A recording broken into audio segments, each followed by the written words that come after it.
Di tengah hawa panas menyengat di awal musim, rumah kos kecil yang terjepit di Gang 124 Jalan Pahlawan, kawasan Kecamatan Sawahan, Kota Surabaya, tetap sunyi seperti hari-hari biasanya. Tak ada siapapun yang menyangka bahwa di saup pintu kayu lapuk kamar nomor 3, sebuah rahasia mengerikan telah tersembunyi hampir 20 hari. Sampai akhirnya aroma aneh mulai merembes keluar. Sebuah bau anyir bercampur lembab dan hawa kematian yang membuat seluruh penghuni kos merinding.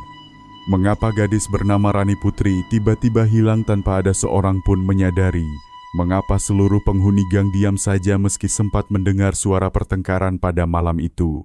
Dan siapakah sebenarnya yang telah mendorong Rani ke dalam kematian sunyi itu? Selamat datang di Kisah Polisi Bercerita Membongkar Kasus.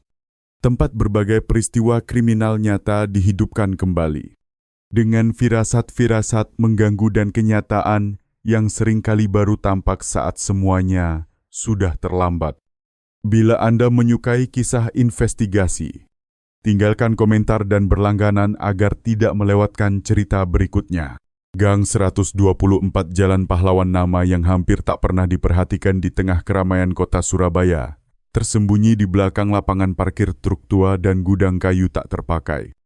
Di tempat itu berdiri sebuah deretan rumah kos sederhana yang sudah dibangun sejak lama. Semen dindingnya mengelupas, atap sengnya berkarat, dan tembok bata yang menguning seperti kulit orang sakit.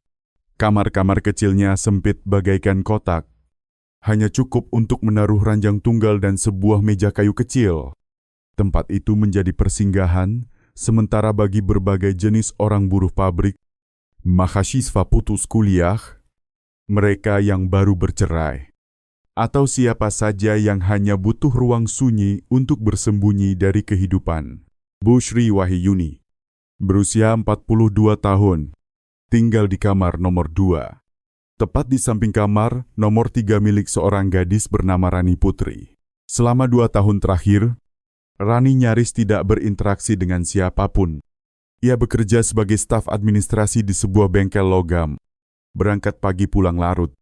Hidup rapi, pendiam, dan sopan. Bu Sri menyukai gadis itu meski jarang mengobrol dengannya. Karena ia selalu merasa bahwa Rani hidup tertutup, namun tidak pernah menunjukkan sesuatu yang mencurigakan. Tetapi perasaan itu mulai goyah sejak sekitar seminggu terakhir. Sore itu, lewat sedikit dari pukul 5, ketika baru pulang kerja dengan kantong sayur masih di tangan, Bu Sri melewati kamar nomor 3 dan mendadak terhenti. Dari celah pintu kayu, hembusan bau anyir yang lembab dan pekat menyapu wajahnya. Awalnya ia menduga mungkin ada tikus mati. Hal yang lumrah di kos murah seperti ini. Namun ketika ia menunduk dan mencium lebih teliti, aroma itu tidak seperti bangkai tikus. Bau itu menguar seperti daging sapi mentah yang dibiarkan semalaman. Tetapi lebih menusuk dan lebih tajam aroma yang membuat dadanya mengencang dan perutnya seperti diperas. Bu Sri mengetuk pintu sambil memanggil, "Rani, ada di dalam?" Nah, tidak ada jawaban. Dari dalam hanya sunyi, tanpa suara kipas, tanpa gerakan. Melalui celah pintu, ia melihat ruangan gelap. Lampu tidak menyala berlawanan dengan kebiasaan Rani yang selalu menyalakan lampu tidur bahkan di siang hari. Seketika bulu kuduknya meremang. Malam sebelumnya, saat mengambil air, ia sempat melihat samar-samar sosok pria tinggi mengenakan jaket bertudung keluar dari kamar Rani sekitar pukul 3 dini hari. Saat itu Bu Sri mengira Rani mungkin memiliki kekasih baru. Tetapi kini ketika ia mengingat kembali, gerak pria itu sangat cepat. Kepala menunduk rendah, bahunya sedikit miring seolah menghindari pandangan orang ketika kembali ke kamarnya. Rasa gelisah itu tidak hilang. Ia membuka ponsel dan masuk ke WhatsApp Rani, akun yang pernah ia pakai untuk meminjam panci besar 3 bulan, lalu masih tidak tampak online. Ketika ia menekan panggilan, hanya suara operator dingin yang terdengar. Nomor yang Anda hubungi tidak dapat dihubungi. sekali sunyi, kemudian 2 kali, lalu 3, sampai akhirnya ia memutuskan pergi ke kamar Pak Joko Santoso, ketua pengurus kos, untuk meminjam kunci cadangan. Tidak bisa, Bu Sri, kata Pak Joko sambil menggosok puntung rokok ke sandaran sandal jepitnya. Kamar Rani habis lebaran ganti kunci baru. Kunci lama tidak bisa buka. Katanya pernah kehilangan barang. Jadi diganti. Suaranya serak seperti gergaji ditarik melalui kayu basah. Sebuah rasa dingin menjalar di tulang belakang Bu Sri. Ia kembali duduk di depan pintu kamarnya sendiri. Pandangannya tak lepas dari kamar nomor 3. Sementara bau busuk itu semakin pekat, beberapa saat kemudian, ia memutuskan memutari bangunan menuju sisi kos. Tempat ada jendela kecil kamar itu, meski ada terali besi. Celahnya cukup untuk ia mengintip ke dalam tirai pampu tersembunyi. Dan hal pertama yang ia lihat adalah kipas angin berdiri yang tumbang di dekat lemari. Di dekat kaki lemari tampak noda hitam pekat seperti sesuatu pernah menetes lalu mengering. Sebuah noda yang menyerupai darah. Ia tak sanggup menunggu lebih lama. Ia menghubungi Bu Ida Sari, pemilik kos. Lalu menelepon Polsek Wonokromo ketika petugas tiba. Mereka langsung memasang garis polisi. Seorang petugas muda menggunakan linggis untuk mencongkel pintu. Suara kunci meraung sebelum patah. Dan daun pintu terayun. Kamar itu terasa dingin seperti ruang beku. Dan bau kematian menerjang keras. Sampai membuat seorang polisi muda menoleh sambil menahan muntah. Ruangan tampak tak tersentuh. Terlalu rapi. Mencurigakan. Lipstik diletakkan rapi di samping cermin. Bantal terlipat rapi juga. Ponsel menghilang. Dan laptop tidak ada. Namun hal yang membuat tim penyidik berhenti adalah lemari kayu 3 pintu yang didorong menempel rapat ke dinding bata. Tanpa celah seperti biasanya, di kaki lemari, di bawah sorot senter, tampak bercak coklat kemerahan mengalir berkelok di lantai semen. Ketika polisi bergeser mendekati lemari, seluruh kos seketika tenggelam dalam keheningan yang menakutkan. Di balik lemari, di bawah selimut bermotif bunga yang menggulung rapat, terbaring mayat seorang perempuan yang sedang membusuk. Kulitnya kebiruan, rambutnya kusut, dan di pergelangan tangan kirinya masih melingkar gelang batu ungu. Itulah Rani Putri. Ketika tim forensik datang, warga sekitar sudah memadati gang. Ada yang menangis, ada yang menatap kosong, ada pula yang bergumam. Kupikir dia pergi dinas. Siapa sangka, tetapi yang membuat penyidik tercekat bukanlah mayatnya, melainkan cara tubuh itu disembunyikan begitu rapi, terencana, dan jelas sengaja. Tidak ada pintu rusak, tidak ada benda pecah, tidak ada jeritan minta tolong terdengar oleh siapapun. Dan lebih mengerikan lagi adalah sosok pria berjaket bertudung yang muncul menjelang subuh. Terekam kamera keamanan rumah Bulina. Penghuni seberang, ia berjalan keluar dari kamar Rani. Kedua tangan masuk kantong. Langkah cepat dan mantap. Kemudian menghilang ke gang gelap tanpa satupun lampu. Siapakah dia? Sejak kapan Rani meninggal? Mengapa jasadnya disembunyikan begitu teliti? Pertanyaan-pertanyaan itu mulai berkecamuk di benak semua orang. Di hembusan angin malam yang lembab, seolah ada helaan napas lirih tertinggal di balik dinding tua. Di belakang lemari kayu itu, tempat nyawa seseorang terenggut tanpa kesempatan berpamitan. Ketika pintu kamar nomor 3 didobrak, gelombang udara lembab kembali menyeruak membawa bau anyir yang sangat dikenal oleh siapa saja yang pernah menangani kasus kematian. Tak perlu bicara. Semua petugas tahu ini bukan lagi kejadian hilang atau kecelakaan. Ini adalah tempat yang sangat mungkin pernah terjadi pembunuhan. Kekacauan aroma tidak sejalan dengan tampilan ruangan yang terlalu rapi. Spreiter tarik mulus, kursi tersusun lurus, lipstik merah di samping cermin seolah tidak pernah digeser sedikit pun. Kipas angin tergeletak tetapi tidak ada bekas benturan. Di atas meja ada segelas susu kedelai yang mengering di pinggirnya. Seakan waktu terhenti di satu momen tertentu.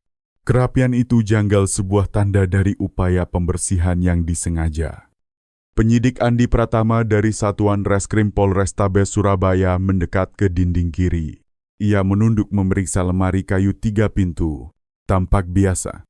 Tetapi saat disorot senter di dekat lantai, ia melihat garis koklat kering yang memanjang dari kaki lemari ke arah kepala tempat tidur.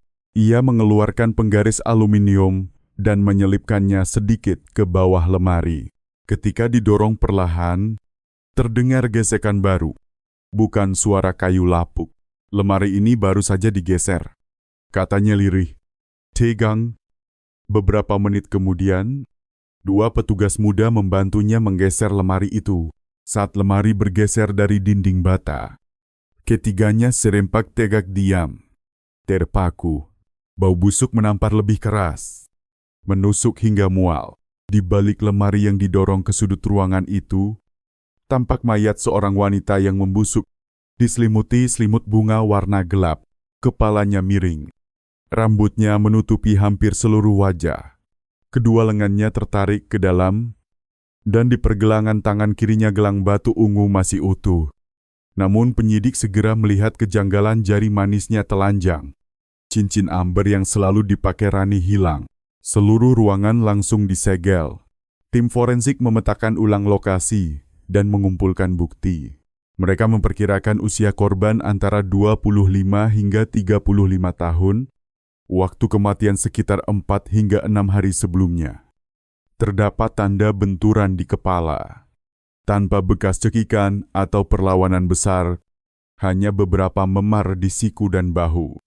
Ketika mengumpulkan barang bukti, seorang petugas menemukan laci meja Rani yang menurut Bu Sri biasanya menyimpan barang pribadi. Di dalamnya tidak ada kosmetik atau buku catatan, melainkan ponsel hancur dengan layar retak, baterai terkabut, dan kartu memorinya hilang. Teknisi mencoba menyalakannya dengan kabel cadangan, tetapi port charger sengaja dirusak. Stop kontak di dekatnya juga gosong seolah sengaja dihancurkan. Tim penyelidik kemudian mengacak tumpukan dokumen lama di meja belajar.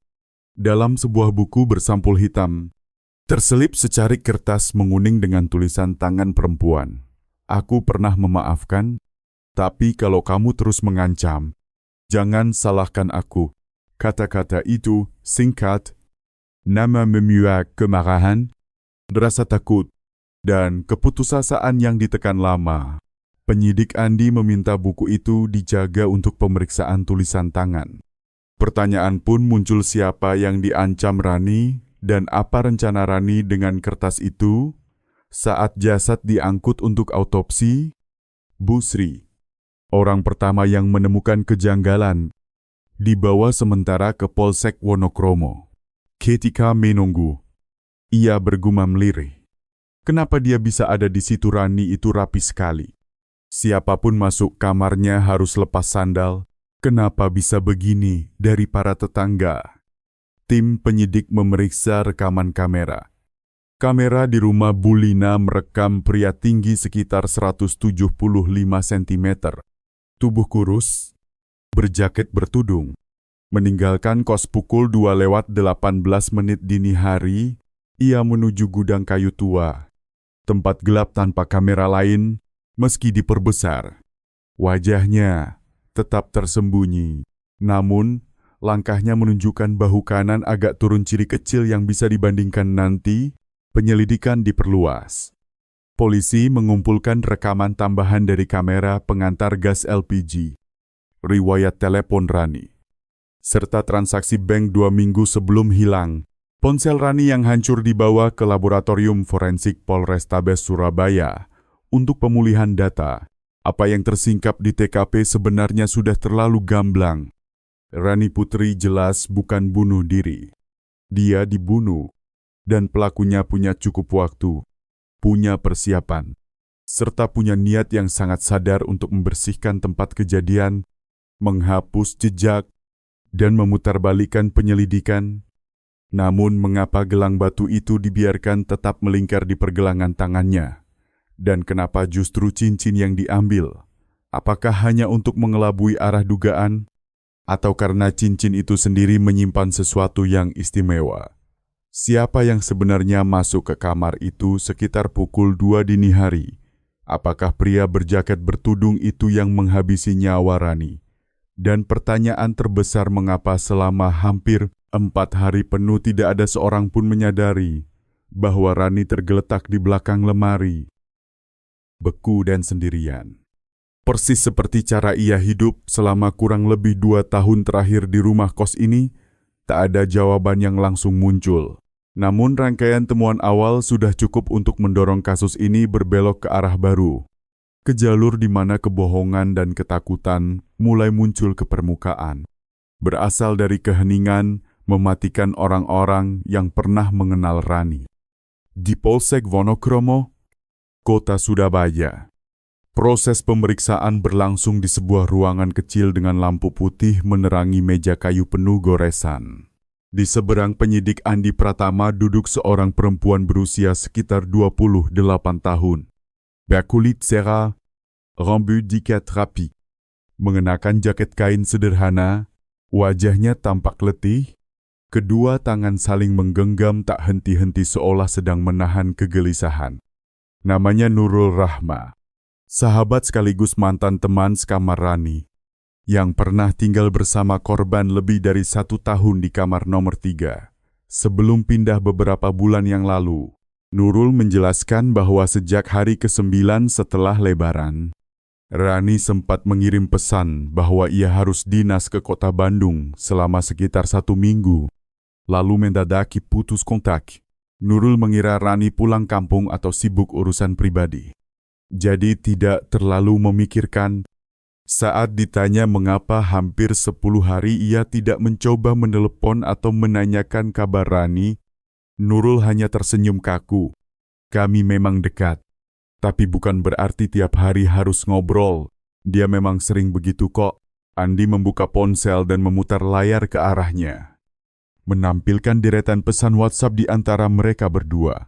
Pesan terakhir justru dikirim oleh Nurul sendiri. 2 hari sebelumnya, isinya tidak ada yang istimewa. Hanya ikon hati dan 1 kalimat belakangan, sehat kan? Kok sepi banget? Mbak, hal ini jelas bertolak belakang dengan pengakuannya bahwa mereka sudah putus kontak sejak setelah Lebaran.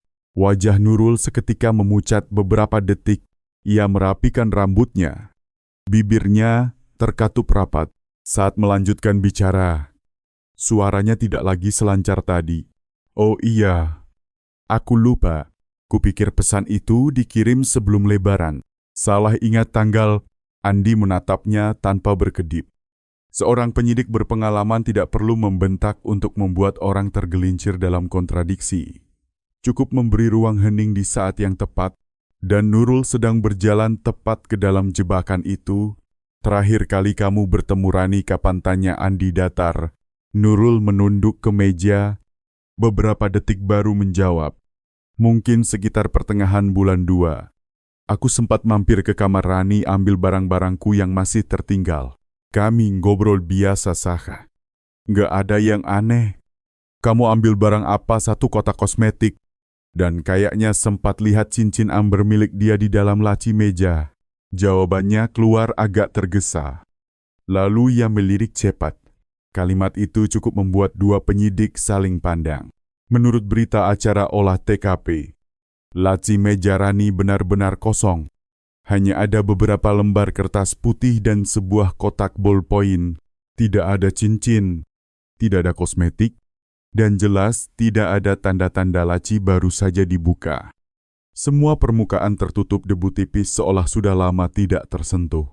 Kamu bilang lihat cincin itu di dalam laci, tapi lacinya kosong. Andi mengulang pelan. Nurul menggigit bibir, lalu tergesa menambahkan, mungkin aku salah ingat. Bisa jadi dia taruh di tempat lain. Terus aku kira di situ. Waktu itu aku juga cuma melirik. Nggak benar-benar membuka laci lebar-lebar. Kamu pernah mencoba memakai cincin itu? Kan Andi bertanya. Nurul tersentak kejil, lalu mengangguk. Beberapa kali, kami kan teman dekat. Cincin itu sekarang tidak ada di TKP. Di tangan Rani hanya tersisa gelang batu. Kamu tahu soal itu? Pertanyaan itu menggantung di udara yang tiba-tiba terasa berat. Nurul tidak menjawab. Hanya terus menunduk dengan jemari saling menggenggam begitu kencang sampai memutih. Andi mencatat sesuatu di berkasnya, lalu mengubah arah pertanyaan. Ia membuka sebuah foto dari rekaman kamera keamanan. Sosok kabur pria berjaket bertudung meninggalkan kamar Rani sekitar pukul 2:18 dini hari tanggal 3. Dan memutar layar ke arah Nurul. Kamu kenal seseorang yang biasa memakai jaket model seperti ini? Nurul menatap foto itu cukup lama. Berkedip berkali-kali. Lalu menggeleng. Tidak, aku tidak tahu. Banyak orang pakai jaket bertudung seperti itu memang. Tapi orang ini tingginya sekitar 175 cm. Bahu sedikit miring. Langkahnya agak menyilang. Kelihatannya familiar kali ini Nurul menggeleng lagi. Lebih pelan. Pemeriksaan berlangsung lebih dari 1 jam. Tak ada terobosan besar. Tetapi bagi seorang penyidik berpengalaman, sekian banyak kontradiksi sudah lebih dari cukup. Nurul jelas berbohong. Dan ia tahu lebih banyak daripada yang bersedia ia ceritakan.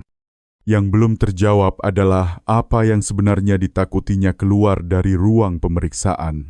Andi meminta tim teknis menelusuri ulang seluruh percakapan lama antara Rani dan Nurul. Dari ratusan pesan selama kurang lebih 2 tahun, mereka menyaring beberapa bagian sensitif. Di antaranya, ada satu pesan Rani yang berbunyi, kalau dia masih datang nyari kamu, kamu harus bilang ke aku. Jangan biarkan dia mengancam terus. Kalau kamu diam saja, dia bakal makin menjadi-jadi. Pesan itu dikirim tanggal 14 bulan 2. Ditujukan kepada Nurul. Tim penyidik kemudian memperdalam riwayat pribadi Rani. Pada tahap ini, nama Arman Saputra mulai sering muncul. Ia adalah mantan kekasih yang pernah menjalin hubungan cukup lama dengan Rani. Dan setidaknya 3 kali pernah bertemu Nurul di kamar kos lama mereka. Arman tidak tinggal di Surabaya. Ia bekerja sebagai sopir truk pengangkut barang di jalur antar kota. Dari kawasan Jawa Timur menuju berbagai daerah lain. Seorang pria yang bisa datang dan pergi kapan saja, tanpa terlalu banyak diperhatikan bayangan dari masa lalu yang tampaknya selalu diwaspadai Rani. Satu detail lain ikut terkuak. Nurul pernah dicurigai Rani karena diduga menyembunyikan kehadiran Arman beberapa kali. Mereka berdua sempat bertengkar hebat soal itu sekitar bulan 10 tahun lalu. Setelah itu Nurul pindah kos. Alasan resmi yang tertulis di buku kos hanya tidak cocok jadwal dan kebiasaan, tanpa bukti apapun untuk menjerat lebih jauh. Namun gambaran besar perlahan mengerucut. Rani sangat takut pada satu orang. Orang yang mungkin pernah mengancam dirinya. Dan Nurul, karena satu alasan tertentu, memilih tidak berdiri di pihak sahabatnya. Polisi mulai menyusun dugaan. Nurul memang bukan pelakunya. Tetapi ia tahu siapa yang bertanggung jawab. Karena ketakutan, rasa masih terikat, atau karena rasa bersalah. Nurul memilih untuk berbohong. Masalahnya kini bukan lagi apa yang ia ketahui, melainkan siapa yang sedang ia lindungi. Dalam berkas awal, Pak Joko Santoso, pengurus kos yang tinggal hanya dipisahkan satu dinding dari kamar nomor 3, tercatat sebagai saksi penting. Meski usianya sudah 69 tahun dan tidak lagi bekerja formal, ia masih bersedia menjaga kos milik Bu Ida Sari agar bisa menempati satu kamar tanpa membayar. Tugas utamanya membersihkan lorong, memeriksa meteran listrik, dan sesekali mengingatkan para penyewa untuk membayar air. Para penghuni memanggilnya Pak Joko Radio, karena hampir setiap malam ia terjaga sampai larut sambil mendengarkan berita di ponsel. Kadang ia menyalakan tayangan berita dan bersuara sendiri, seakan sedang mengomentari dengan orang lain. Di balik sifat eksentrik itu, ia sesungguhnya pengamat yang tajam dan peka, sesuatu yang disadari betul oleh tim penyidik. Dan mereka perlu menggali, Pemeriksaan terhadap Pak Joko dilakukan di kamar kecil di ujung deretan kos. Tempat ia tinggal, ruangan sempit itu remang dengan lampu kuning pucat. Bau lembab bercampur asap rokok membuat udara semakin berat. Andi mengetuk perlahan ujung pulpen di berkas. Matanya tak lepas dari si lelaki tua yang duduk selonjor di kursi plastik, memeluk radio tuanya saat ditanya tentang malam tanggal 3 bulan 3. Pak Joko menjawab singkat, tidak tahu apa-apa, tidak mendengar hal aneh, tidak melihat siapapun keluar masuk.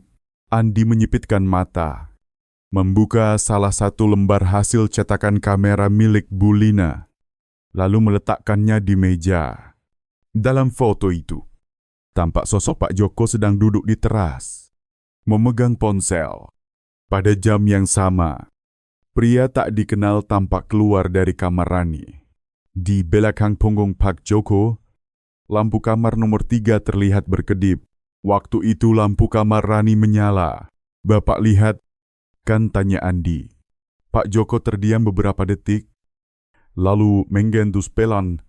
Iya, saya lihat, saya kira dia cuma lupa matikan lampu.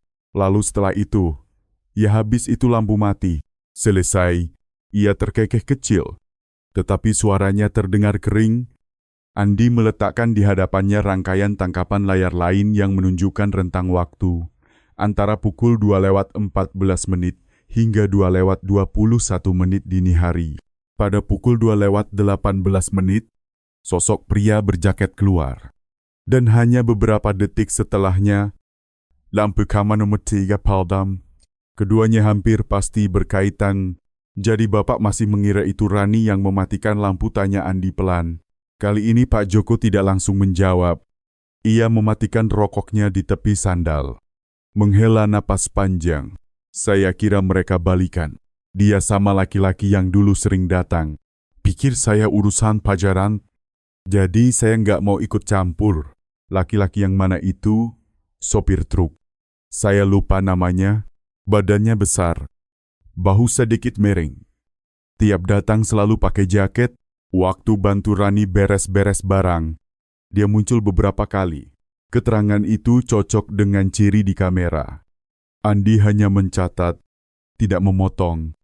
Lalu bertanya lagi, kenapa sebelumnya Bapak bilang tidak lihat apa-apa? Pak Joko menghela napas berat. Terus terang saja, Pak, saya pernah diancam. Akhir tahun kemarin, saya lapor soal penyewa di kamar nomor 4 yang sering bawa perempuan ribut malam-malam. Beberapa hari kemudian, dia tempel kertas ancaman di pintu saya. Tulisannya, sudah tua tapi sok ikut campur. Hati-hati kalau mau lidahmu nggak dipotong. Sejak itu saya diam. Hidup di kos ini, ya seperti numpang hidup. Tahu tapi takut bicara. Lanjutnya pelan. Tapi kasus Rani bukan soal ribut-ribut biasa. Dia hilang. Sekarang ditemukan mati. Disorong ke belakang lemari. Bapak tahu ada sesuatu yang janggal dan memilih diam. Itu bisa dianggap menutup-nutupi. Waktu itu saya belum tahu dia mati. Ia membantah pelan. Saya cuma kira mereka baikan lalu bertengkar lagi. Malam itu memang ada suara apa? Tidak terlalu keras. Seperti menggeser benda berat. Saya pikir dia sedang rapikan barang.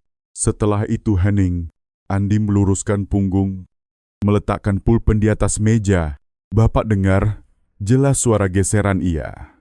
Malam itu saya dengar ada sesuatu diseret di lantai semen. Beberapa detik kemudian lampu kamar padam. Sesudah itu, apa yang Bapak lakukan? Saya lanjut dengar berita malam. Sekitar pukul 2:03. Saya masuk tidur. Saya sungguh kira anak itu masih hidup. Keheningan menguasai kamar kecil itu. Satu-satunya suara hanyalah radio yang diputar pelan. Mengulang berita lama, Andi menatap Pak Joko lebih lama dari biasanya. Sebagian karena jengkel, sebagian lagi karena iba. Cara lelaki tua itu lari dari kenyataan bukan karena tak peduli, melainkan karena sudah terlalu sering diteror hingga takut membuka mulut, satu bentuk keheningan yang telah tertanam menjadi naluri. Meski terlambat, keterangannya sangat berharga. Ia menguatkan waktu lampu padam sekitar pukul 2:20. Ia mengonfirmasi adanya suara benda berat digeser di dalam kamar. Adanya pria asing yang muncul dan tampaknya menarik sesuatu. Semua ini memperkokoh kesimpulan bahwa Rani kemungkinan besar dibunuh menjelang subuh tanggal 3. Yang paling penting, kesaksian itu membuka mata rantai baru bayangan pria berjaket bertudung yang terekam kamera sangat mungkin adalah Arman Saputra, mantan kekasih Rani. Dan ia hadir di lokasi pada saat yang diduga sebagai waktu kematian. Andi mengkatat setiap kata, setiap isyarat kecil. Semakin jauh mereka menggali, semakin jelas sosok pelaku terbentuk. Namun masih ada satu kejanggalan, mengapa Arman berani kembali ke kamar itu setelah sekian lama, dan apa yang membuat Nurul, Pak Joko, serta mungkin beberapa orang lain memilih bungkam selama hampir 1 minggu penuh.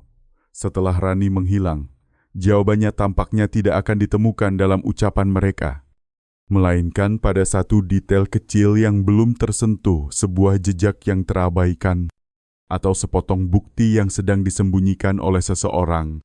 Dan semua keheningan itu, bila tidak segera dipatahkan, bisa saja mengubur satu nyawa lagi di balik dinding tua yang sama. Pada pagi hari kelima sejak jenazah Rani Putri ditemukan, tim olah TKP kembali ke lokasi untuk meneliti setiap detail sekali lagi. Di bawah sorot lampu khusus, dinding di belakang lemari kayu 3 pintu diperiksa lebih teliti. Bata-bata lama tampak bernoda kekuningan, namun bagian yang persis di tepi tempat lemari menempel justru bersih secara aneh. Seolah baru saja dilap atau tertutup rapat dalam waktu lama, seorang petugas teknis forensik berjongkok, mengambil lampu ultraviolet, dan menyapu lantai pelan-pelan. Tiba-tiba ia melihat goresan membentuk setengah lingkaran di bawah kaki lemari. Seperti bekas geseran yang mengubah posisi lemari dari titik awalnya, kurang lebih 3 cm. Penyidik Andi Pratama mendekat, membungkuk untuk memeriksa garis lecet yang masih baru itu. Bekas gesekannya terlihat jelas, berbeda dari guratan lama pada lantai semen yang sudah memudar. Andi terdiam beberapa detik, lalu memerintahkan agar lemari dibongkar lagi. Dijauhkan seluruhnya dari dinding. Satu persatu potongan kayu berat itu diangkat. Ketika bagian dasar lemari didirikan, terdengar bunyi kecil seperti sesuatu jatuh, dan sebuah benda plastik mungil meluncur dari celah sempit dekat dinding. Sebuah USB berwarna hitam tanpa label. Awalnya semua mengira itu sekadar sampah atau perangkat lama yang tak terpakai. Namun ketika dikolok ke laptop di TKP, hanya muncul satu folder. Di dalamnya, ada 2 berkas, 1 file rekaman suara berformat aneh, dan 1 file catatan singkat berisi 1 kalimat, untuk dikirim ke pengacara jika terjadi sesuatu padaku. Tim penyidik segera menyegel USB tersebut dan mengirim salinan datanya ke ruang analisis. Pada sore hari yang sama, tim teknis berhasil memulihkan rekaman berdurasi lebih dari 3 menit.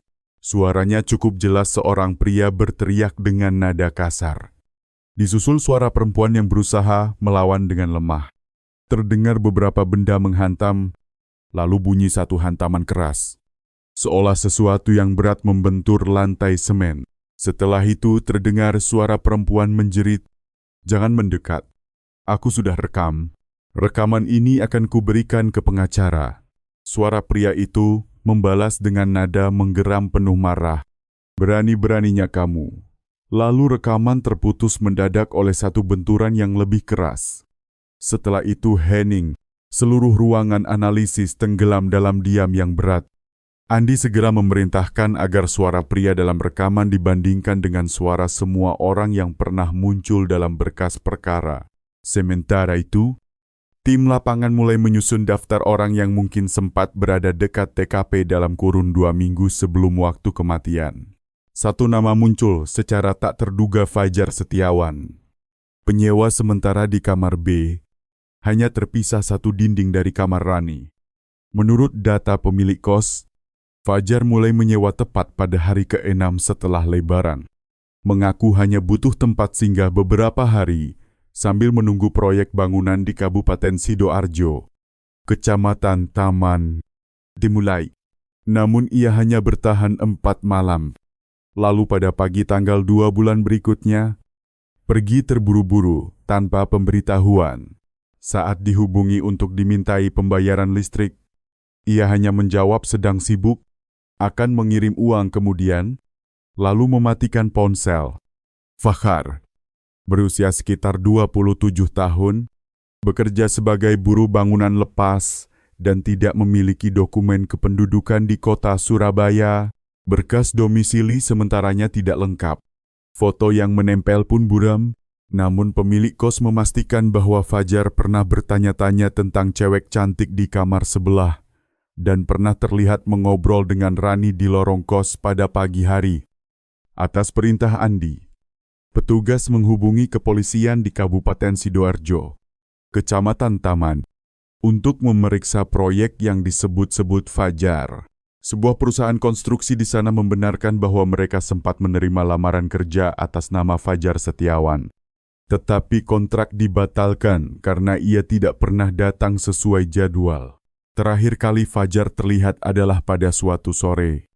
Ia pergi dengan sepeda motor berplat kota Semarang, membawa ransel kain besar di punggung. Tim penyidik memasukkan Fajar ke dalam daftar tersangka potensial. Dari keterangan saksi, mereka menyusun sketsa tinggi badan, postur tubuh, dan kebiasaan berpakaiannya. Semua itu cukup mirip dengan sosok yang terekam kamera pada dini hari tanggal 3 jaket bertudung. Langkah sedikit miring, tinggi sekitar 175 cm. Namun ada satu hal yang membuat Andi ragu. Rekaman suara di USB itu tidak cocok dengan karakter suara Fajar yang tercatat di berkas administrasi. Nada suaranya lebih berat dan warnanya berbeda. Tim teknis menyimpulkan dengan tingkat keyakinan sekitar 70% bahwa suara dalam rekaman bukan milik Fajar. Artinya, kemungkinan besar ia hanya orang yang pernah berada dekat lokasi dan sempat berinteraksi. Tapi bukan pelaku pembunuhan sebenarnya. Hal ini kembali mengarahkan penyelidikan ke jalur yang lebih rumit.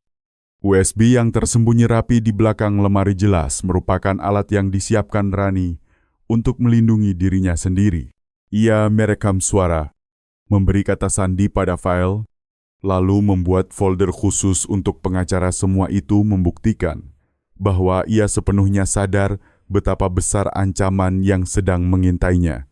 Ia tahu sesuatu yang buruk bisa terjadi dan mencoba bersiap, tetapi tetap tidak sempat menyelamatkan diri. Secarik kertas di buku catatannya yang bertuliskan, "Aku pernah memaafkan, tapi kalau kamu terus mengancam, jangan salahkan aku." Kini makin tampak seperti seruan terakhir yang putus asa. Rani tidak benar-benar meminta tolong kepada siapapun. Ia justru berusaha meninggalkan jejak, berharap jika nanti sesuatu terjadi, kebenaran tidak sepenuhnya tertutup. Polisi kemudian memperluas penyelidikan terhadap semua hubungan masa lalu Rani. Dari daftar teman, rekan kerja, dan orang-orang yang pernah sering datang ke kos, satu nama lain kembali mengemuka: Arman Saputra. Mantan kekasih yang pernah beberapa kali dilaporkan Rani atas tindak kekerasan. Namun kemudian laporan itu ditarik. Di tahap ini, tim mulai menelaah satu detail kecil yang ternyata penting. Ponsel yang dihancurkan di laci meja, memori yang dicabut, kamera pengawas yang dilepas, dan stop kontak yang sengaja dibuat korslet hingga memutus aliran listrik kamar. Semua ini menggambarkan tindakan sistematis, bukan reaksi panik akibat emosi sesaat. Hanya seseorang yang sudah mempertimbangkan langkah demi langkah yang akan begitu teliti menghapus segala bukti. Rangkaian petunjuk pun perlahan mengarah ke satu titik: sosok yang punya konflik mendalam dengan korban, punya kesempatan mendekat, dan punya motif kuat untuk memusnahkan semua jejak. USB itu menjadi titik balik pertama yang memecah kebisuan yang menyelimuti kos selama lebih dari 1 minggu. Namun untuk mengungkap seluruh kebenaran, Tim penyidik harus menyelam lebih dalam ke setiap kebohongan, setiap potongan ingatan yang belum diungkap, dan juga ke ruang-ruang kosong yang sengaja dibiarkan tak terucap oleh mereka yang masih hidup. Ketika nama Fajar Setiawan resmi dimasukkan dalam daftar tersangka, dan polisi berhasil melacak lokasi terakhirnya, tim segera bergerak melakukan penangkapan. Fajar ditemukan di sebuah penginapan kecil di pinggir Jalan Nasional 1, berjarak hampir 9 km dari pusat kota Surabaya. Di sana ia menyewa kamar dengan identitas meminjam nama kerabat. Ia tidak melawan ketika digelandang ke kantor polisi.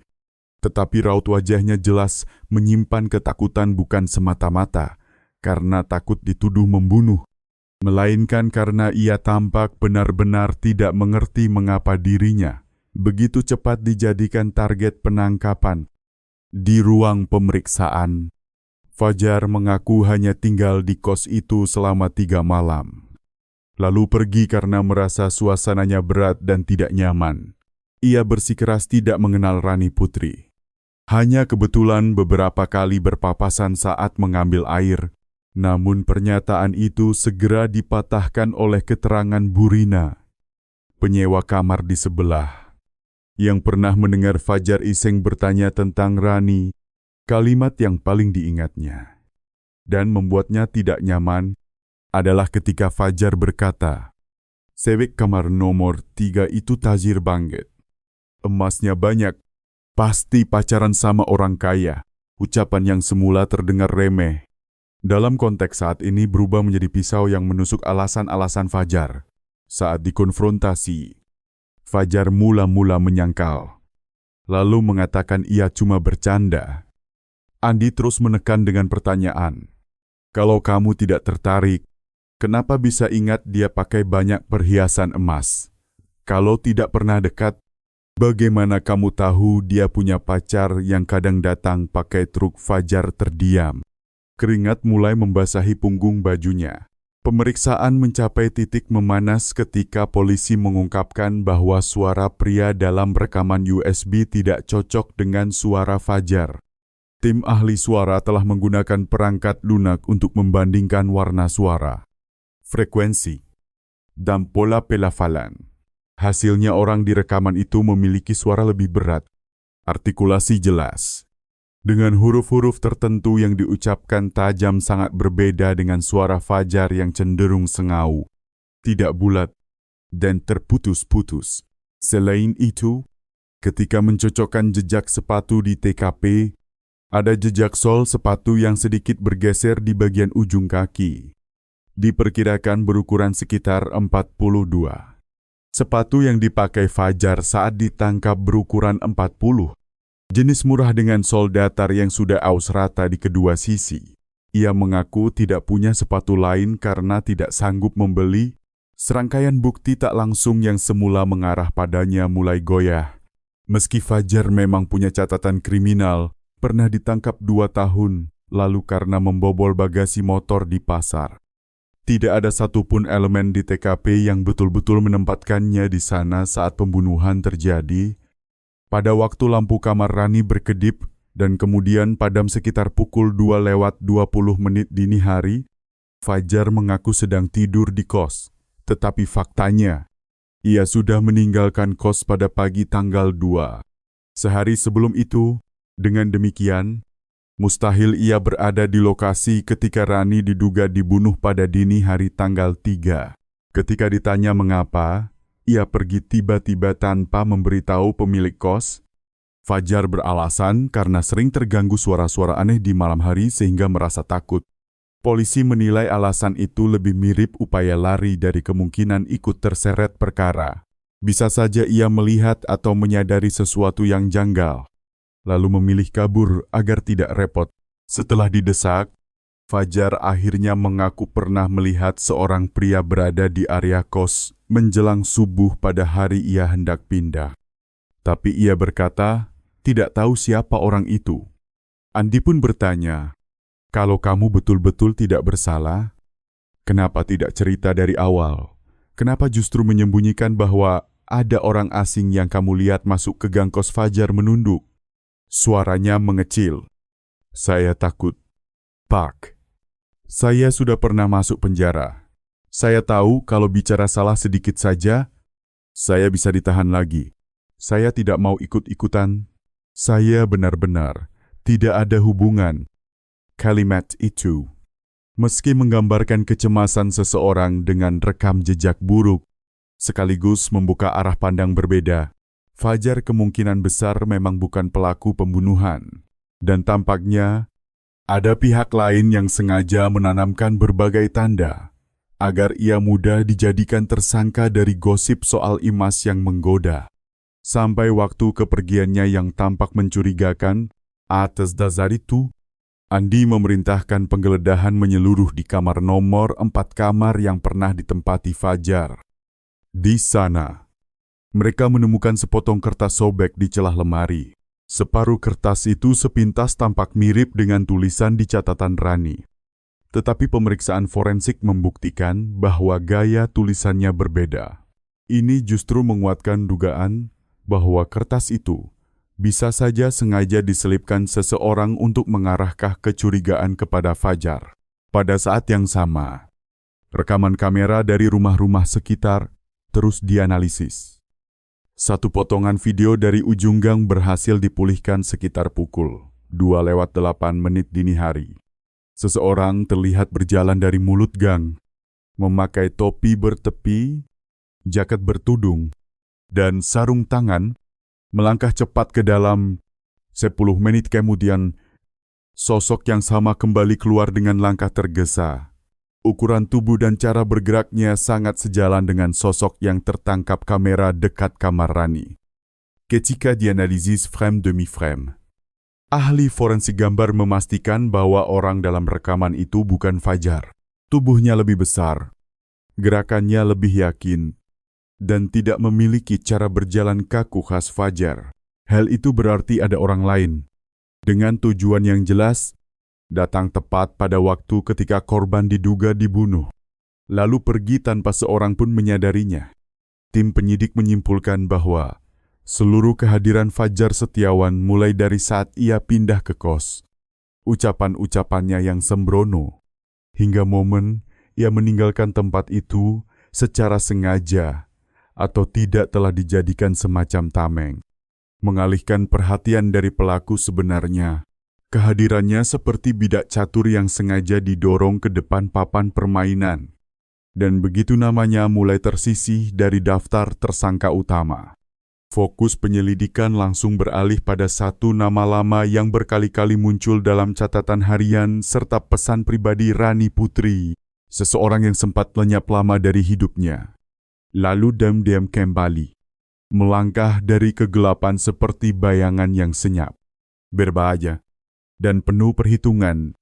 Ketika berkas pribadi Rani ditarik dari arsip Polsek Genteng, tempat ia pernah melapor dan berdomisili, sementara sebelum pindah ke rumah kos di Gang 124 Jalan Pahlawan. Penyidik Andi Pratama mengernyit saat menemukan satu nama yang sudah sangat familiar di formulir pengaduan akhir tahun 2022 Arman Saputra. Pria ini dulu adalah kekasih Rani selama lebih dari 1 tahun. Mereka berkenalan ketika Arman menjadi sopir pengantar barang untuk perusahaan lama tempat Rani bekerja. Hubungan mereka dimulai dari perjalanan mengantar muatan, obrolan di telepon, lalu menjelma menjadi kebiasaan menjemput dan mengantar selepas jam kantor. Pada awalnya, rekan-rekan kerja mengira Rani beruntung memiliki pacar yang tampak perhatian. Namun perlahan-lahan mereka melihat Rani berubah. Ia semakin jarang beristirahat di jam makan, pulang dan datang kantor dengan cara yang lebih sembunyi-sembunyi. Menghindari pertanyaan apapun yang menyentuh urusan percintaan, beberapa rekan dekat menyatakan pernah menyaksikan Arman marah-marah di depan gerbang kantor, berteriak karena Rani tidak mengangkat teleponnya. Rani hanya menanggapi dengan senyum lemah, mengatakan bahwa Arman cuma cemburu karena sayang. Semuanya memuncak ketika suatu hari rekan kerja menemukan memar ungu di pergelangan tangan kanan Rani. Ia berkilah bahwa dirinya jatuh dari motor, tetapi tak lama Kemudian ia mendadak cuti dan berhenti kerja untuk beberapa waktu. Di masa itulah ia datang ke kantor polisi setempat dan melayangkan laporan resmi terhadap Arman atas ancaman kekerasan, termasuk pesan singkat yang menyebut akan menyiramkan cairan berbahaya ke wajahnya bila ia berani putus. Di dalam laporan itu, ia menulis bahwa Arman pernah mengejar dan mencoba memukulnya ketika ia menolak bertemu. Namun hanya 1 minggu kemudian, laporan itu ditarik kembali. Saat petugas menanyakan alasannya, Rani menjawab singkat keluarga tidak ingin masalah itu dibesar-besarkan. Penarikan laporan secara mendadak itu meninggalkan celah samar dalam proses penyelidikan sebelumnya. Tak ada yang tahu pasti apa yang terjadi di antara dua waktu itu. Yang jelas, setelah kejadian tersebut, Rani pindah ke rumah kos tua di Gang 124. Ia hidup menyendiri, hampir memutus sepenuhnya hubungan dengan lingkungan sosial lamanya. Catatan keuangan menunjukkan ia hidup sangat hemat, hanya membelanjakan uang untuk kebutuhan pokok. Para tetangga menggambarkannya sebagai sosok tertutup, jarang sekali berbicara, tetapi selalu sopan dan tidak pernah terdengar mengangkat suara. Saat kamar nomor 3 diperiksa lebih rinci, Andi menemukan sesuatu yang mengusik. Di dinding terpasang sebuah kamera berbentuk kubah kecil. Tetapi ketika dibuka, bagian dalamnya kosong, hanya cangkang plastik tanpa kabel, tanpa sistem, tanpa daya. Sebuah kamera palsu. Selain itu, kunci pintu kamar Rani baru diganti. Model kunci kuat dengan pengaman tambahan yang sulit dibobol. Dari bukti transaksi elektronik, polisi mengetahui bahwa ia membeli kunci secara daring dan hampir setiap 2 bulan sekali menggantinya.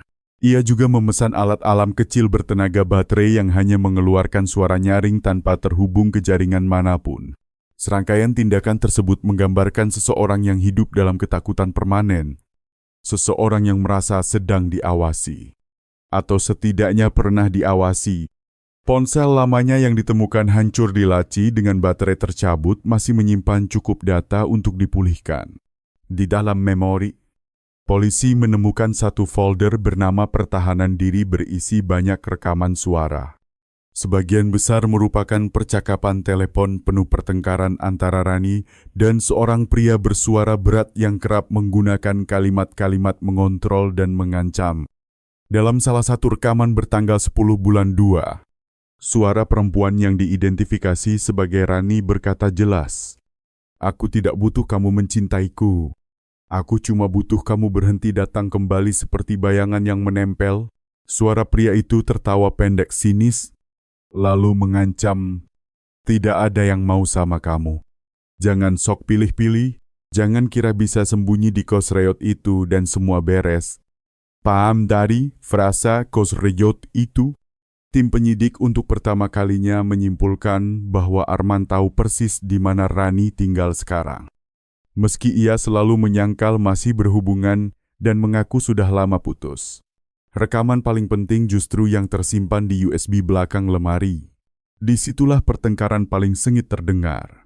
Dengan banyak bunyi benda terbentur, ancaman-ancaman kasar, dan jeritan tinggi yang mendadak terhenti. Ahli audio menganalisis benturan terakhir dan menyimpulkan frekuensi suaranya serupa dengan benturan kepala manusia pada permukaan keras. Bisa jadi tepi lemari atau lantai. Rani rupanya merekam diam-diam seluruh pertemuan terakhir itu. Ia tidak menelepon polisi, tidak berteriak meminta bantuan. Ia hanya menyimpan bukti dan menambahkan satu kalimat di file catatan untuk dikirim ke pengacara jika terjadi sesuatu padaku. Tidak ada yang tahu apakah ia sempat mengirimkannya atau tidak. Namun USB yang tergeletak diam di belakang lemari selama berhari-hari itu telah menceritakan semuanya bukan dengan kata-kata di pengadilan, melainkan melalui data. Desahan napas yang terputus-putus, tangis tertahan yang dicekik, dan keheningan terakhirnya sendiri. Di akhir analisis pola perilaku, tim penyidik menyimpulkan bahwa pelaku tidak membunuh dalam keadaan emosi spontan. Ini jelas tindakan yang direncanakan. Ia tahu letak kamar, tahu jam-jam korban sendirian, tahu Rani hidup sendiri, dan tahu cara menyembunyikan jasad. Ketika ia menyadari adanya USB atau sekadar curiga bahwa Rani menyimpan bukti, amarahnya meledak dan ia menghabisi nyawanya. Arman Saputra, orang yang pernah dilaporkan, yang tertangkap beberapa kali di kamera, dan kini suaranya muncul dalam deretan rekaman, muncul sebagai mata rantai paling penting yang tersisa. Sebelum memanggil Arman secara resmi, Andi meminta agar seluruh rekam jejak perjalanan truk yang dikemudikan Arman selama kurang lebih 1 bulan ditelusuri. Kejutan terbesar justru datang dari data GPS pada malam kejadian. Truk yang dikendarai Arman tercatat berhenti sekitar 80 meter dari rumah kos di Gang 124 tepat pada pukul 2 lewat 10 menit dini hari, dan mesin dimatikan selama 12 menit. Rentang waktu ini persis dengan selang ketika kamera menangkap sosok pria keluar dari kamar nomor 3. Arman adalah mantan kekasih, orang yang pernah dilaporkan lalu dibebaskan. Bayangan yang paling ditakuti Rani. Dan satu-satunya orang yang benar-benar tahu bahwa Rani memiliki USB tersebut, USB yang memaksanya kembali. Dan setelah itu, tidak ada jalan mundur lagi. Tim dari Satuan Reskrim Polrestabes Surabaya bekerja sama dengan ahli audio digital, menghabiskan hampir 4 jam untuk mengurai rekaman dari USB. Mereka menggunakan perangkat lunak untuk memisahkan frekuensi suara, lalu membandingkannya dengan sampel suara orang-orang yang punya hubungan dengan Rani. Setelah menyingkirkan suara Fajar, suara tetangga bernama Pak Budi Hartono, serta beberapa nomor asing yang pernah menelepon Rani, sistem akhirnya menunjukkan kecocokan sekitar 93% antara suara pria dalam rekaman dan suara dalam panggilan telepon dari nomor Arman pada pukul 1:42 menit dini hari sekitar 30 menit. Sebelum Rani diduga tewas, Arman sebelumnya mengaku pada malam itu ia sedang mengemudikan truk pengiriman menuju arah Kota Malang dan tidak melewati Surabaya. Tetapi ketika polisi menelusuri data GPS dari perusahaan tempat ia bekerja, fakta yang muncul berkebalikan total. Pada pukul 2:14 menit dini hari, truk bernomor polisi milik perusahaan yang dikemudikan Arman berhenti di sebidang tanah kosong di belakang tiang listrik, berjarak hanya 80 meter dari rumah kos di Gang 124. Mesin mati selama 12 menit, lalu truk berbalik arah dan kembali melaju menuju jalan tol Surabaya Gempol. Rekaman kamera dari warung kecil dekat mulut gang menunjukkan sosok pria berjaket abu kehijauan dan topi bertepi muncul di sana pada jam yang hampir sama. Wajahnya tidak jelas, tetapi ia terlihat menghilang dari jangkauan kamera hanya 2 menit kemudian. Di tangannya tampak tas kain hitam ketika tim forensik menelah kembali bekas darah kering yang memanjang dari sisi ranjang hingga mendekati kaki lemari kayu tempat jasad ditemukan. Mereka juga mengukur jejak sepatu yang tersisa di sana. Meski kabur, ukurannya masih bisa diperkirakan sekitar 42. Pola tapaknya mirip dengan sepatu keselamatan kerja yang lazim dipakai sopir pengangkut barang. Saat dipanggil, Arman datang dengan sepatu kerja jenis itu. Sepatu tersebut tampak sudah dicuci bersih. Tetapi di sela-sela tapaknya masih ada satu helai rambut panjang yang tersangkut bersama butiran debu kecil. Hasil uji DNA menunjukkan rambut itu identik dengan sampel rambut yang diambil dari sisir milik Rani, menghadapi deretan fakta yang hampir mustahil dibantah. Arman tak lagi bisa bersembunyi di balik diam. Setelah sekitar 2 jam diinterogasi tanpa henti, ia menundukkan kepala. Kedua tangannya bergetar. Dan akhirnya mengaku, pengakuannya adalah perpaduan antara kebenaran dan pembenaran diri. Ia bersikeras bahwa ia tidak bermaksud membunuh, hanya ingin mengambil kembali USB. Menurut pengakuannya, Ia baru sadar bahwa Rani diam-diam merekam pertengkaran dan ancamannya di masa lalu, sesuatu yang bisa memenjarakannya. Namun ketika ia menerobos masuk kamar dan menuntut benda itu, Rani menolak. Mereka beradu kata. Dan Rani sempat mengangkat ponselnya, seolah hendak menelepon polisi. Dia lari ke arah lemari, kemungkinan mau buka laci ambil USB. Kata Arman dengan suara nyaris serak. Saya hanya menarik tangannya supaya berhenti. Tapi dia terpeleset. Ya tuh, kepalanya membentur tepi lemari. Ucapannya melayang di ruang pemeriksaan seperti asap tipis. Tak seorang pun benar-benar percaya, tetapi tak ada yang menyela. Kemungkinan Rani terjatuh dan membentur lemari memang ada. Tetapi tindakan Arman menerobos kamar tengah malam, mengancam, lalu menghilangkan jasad jelas bukan sekadar kecelakaan. Kematian itu bukan hanya akibat satu benturan, melainkan puncak dari rantai panjang kekerasan yang terus dibiarkan. Polisi melanjutkan pertanyaan. Setelah dia jatuh, kenapa kamu tidak memanggil ambulans atau polisi? Arman kembali diam. Lama sekali sebelum ia berbisik. Saya panik. Saya kira dia cuma pingsan. Tapi setelah saya goyang, dia sudah tidak bernapas. Saya takut. Saya ingat USB itu. Saya temukan. Lalu saya sembunyikan jasadnya. Saya pikir kalau tidak ada yang menemukan, tidak ada yang tahu saya pernah datang ke sana. Menyorongkan mayat ke belakang lemari yang berat, menutupinya dengan selimut, dan menempatkannya di sudut gelap, bukan reaksi spontan. Itu adalah usaha sadar seorang pelaku kejahatan untuk mengubah kematian menjadi sekadar hilang begitu saja. Tetapi Arman lupa satu hal, USB yang ia cari-cari itu justru menjadi bukti terkuat yang menyeretnya. Ia juga tidak pernah menduga bahwa gadis yang dulu ia cintai, ia angkam, ia sakiti, mampu menyusun rencana untuk skenario terburuk dengan begitu tenang. Rani tahu, suatu hari Arman akan datang lagi. Ia pernah hidup dikejar ketakutan. Tetapi diam-diam ia bersiap memasang kamera palsu, mengganti kunci, merekam suara, dan pada akhirnya menyembunyikan USB dengan catatan untuk pengacara. Jika terjadi sesuatu pada dalam hari-hari terakhir hidupnya, dialah yang meninggalkan semua petunjuk itu. Ia tidak menjerit, tidak memohon, ia memilih merekam, dan kematiannya, pada akhirnya, tidak lagi sunyi.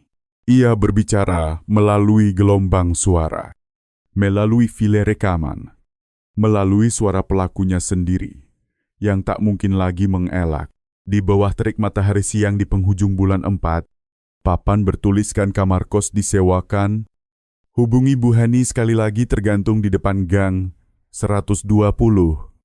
Jalan Kupang Indah, Kecamatan Sawahan. Lebih dari 1 bulan setelah kasus di kamar nomor 3 dinyatakan tuntas, lokasi TKP telah diserahkan kembali. Lembaran seng di depan kamar diganti, cat yang mengelupas di permak menjadi abu-abu dingin. Deretan kos kecil itu kembali tampak sepi, seperti menunggu sesuatu dimaafkan. Sesuatu dilepaskan. Penghuni baru adalah seorang mahasiswa bernama Rizky Pratama. Jurusan teknologi informasi di sebuah kampus vokasi tak jauh dari situ. Rizky tidak tahu banyak tentang kasus tersebut. Ia hanya mendengar dari kenalan bahwa ada kamar murah dekat kampus, dan katanya cukup aman. Hari pertama pindah, ia merasa semuanya cukup rapi, ranjang besi, kipas di plafon, dan sebuah lemari kayu besar yang sudah tua. Lemari itu menempel tepat di dinding tempat jasad Rani dulu disembunyikan, namun Rizky tidak mempermasalahkan. Ia masih muda, tidak terlalu memikirkan hal-hal mistis. Namun pada malam pertama menginap, Rizky tersentak bangun menjelang pukul 2 dini hari. Ada bunyi ceklek pelan dari arah lemari. Ia menyalakan lampu, tetapi tidak menemukan sesuatu yang aneh. Lemari tertutup, kamar kosong. Hari-hari berikutnya, Suara itu kembali muncul, kadang seperti engsel berdecit, kadang bagai ketukan ujung kuku di kayu. Rizky sempat mengira itu ulah tikus. Tetapi setelah memeriksa, ia tidak menemukan jejak apapun. Seminggu kemudian, kantong matanya mulai menghitam karena kurang tidur. Ia menemui Bu Hani untuk meminta pindah kamar. "Saya tidak kuat, Bu," kata Rizky lelah. Tiap malam selalu ada suara halus dari lemari.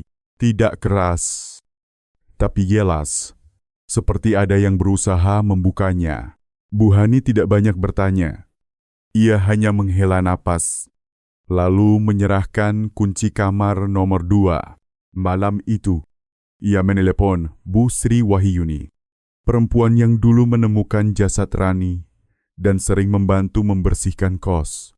Setelah mendengarkan cerita Rizky, Bu Sri hanya diam, lalu menutup telepon tanpa komentar. Keesokan paginya, ia datang membawa ember berisi air, kain pel, dan seikat dupa kecil ke kamar nomor 3. Ruangannya masih sama. Bekas goresan di lantai memang sudah diamplas. Tetapi keramik di dekat tempat lemari dulu berdiri tetap tampak lebih kusam dibanding bagian lain. Bu Sri memandangi sekeliling sejenak, lalu melangkah pelan ke titik itu.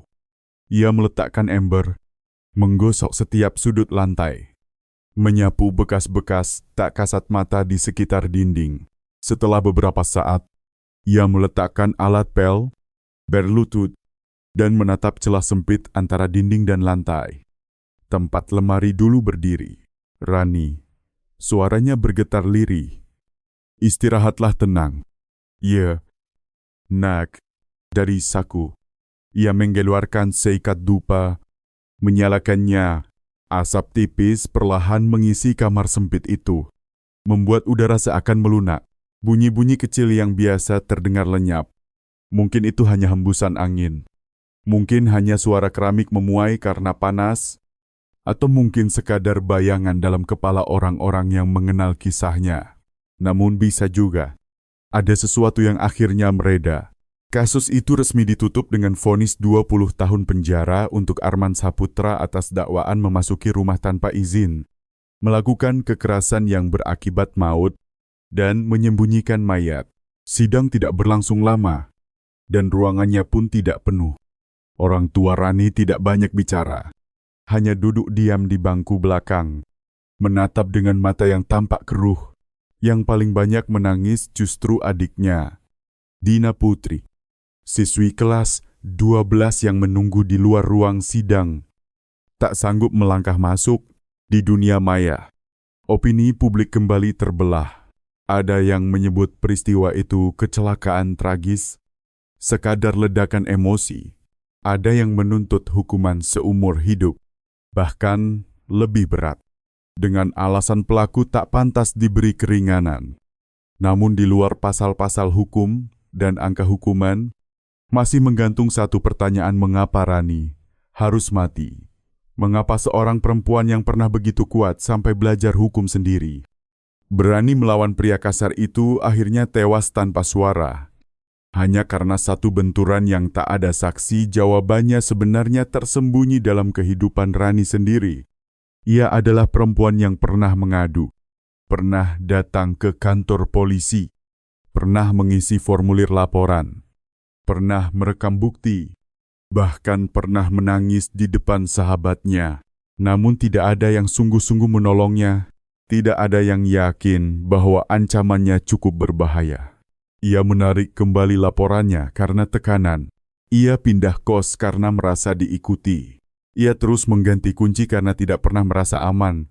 Dan ketika ia akhirnya merasa tidak punya siapa-siapa lagi yang bisa dipercaya, ia meninggalkan USB sebagai pesan terakhir yang sunyi, satu bukti. Kalau suatu hari hal terburuk terjadi, kematian Rani bukan hanya akibat satu tarikan tangan yang membuatnya jatuh. Itu adalah akumulasi hari-hari ketika orang lain memilih memalingkan muka saat tetangga mendengar suara pertengkaran.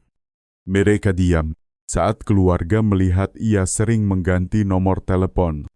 Mereka menganggap ia terlalu sensitif. Saat teman lama membaca bahwa ia pernah mengalami kekerasan. Mereka berkata, namanya juga hubungan. Pasti atau ribut kecil. Keheningan itu bukan tanpa dosa.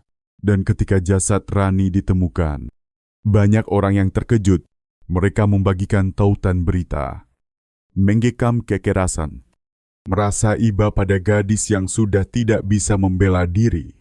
Padahal yang Rani butuhkan bukan belas kasihan setelah mati, melainkan seseorang yang berdiri di sisinya saat ia masih hidup. Setelah kasus ini, kamar nomor 3 dibiarkan kosong cukup lama, bukan karena dihantui, melainkan karena nuansa berat yang sulit dijelaskan. Setiap kali orang lewat, suara mereka otomatis mengecil. Seolah takut mengusik sesuatu, mereka menyebutnya kamar Rani. Menyebut nama itu sebagai bentuk penyesalan yang datang terlambat. Di laci lama yang dulu digeledah polisi, Busri menemukan secarik kertas yang tertinggal. Dengan tulisan hampir pudar, "Aku tidak butuh kamu mencintaiku. Aku cuma butuh kamu berhenti datang kembali seperti bayangan." Kalimat itu adalah keinginan terakhir Rani. Sekaligus pesan bagi mereka yang masih hidup. Diam bukanlah pilihan yang benar. Ketika berhadapan dengan ancaman dan kekerasan, ada kematian yang bukan disebabkan pisau atau peluru, melainkan oleh semua momen ketika orang-orang di sekitar memilih menutup mata, dan selama masyarakat masih mengabaikan seruan kecil yang meminta tolong, sekeras apapun putusan hakim dijatuhkan. Keadilan hanya akan menjadi tambalan terlambat atas sesuatu yang sudah tidak bisa diperbaiki. Kasus ini memang diakhiri dengan hukuman berat bagi Arman Saputra. Tetapi keadilan bukan hanya soal vonis. Keadilan adalah saat kita memilih untuk tidak tinggal diam ketika ada seseorang yang sedang diancam, dilukai, dan memanggil pertolongan dalam keputusasaan. Rani menjalani hari-hari terakhirnya dalam rasa takut yang tak pernah reda. Di tengah lingkungan yang memilih berpaling, ia tidak mati karena pisau, bukan karena peluru, tetapi karena kelalaian panjang orang-orang di sekitarnya. Jangan sampai ada seorang Rani kedua yang berakhir di balik lemari. Jangan biarkan keheningan kembali menjadi pembunuh. Inilah kisah polisi bercerita membongkar kasus. Tempat suara-suara terakhir tetap bergema bahkan dari balik sebuah dinding tua. Jika cerita ini membuat Anda berpikir, tinggalkan komentar. Bagikan pendapat Anda, dan berlangganan untuk terus bersama kami menelusuri cahaya di balik setiap sudut gelap kebenaran.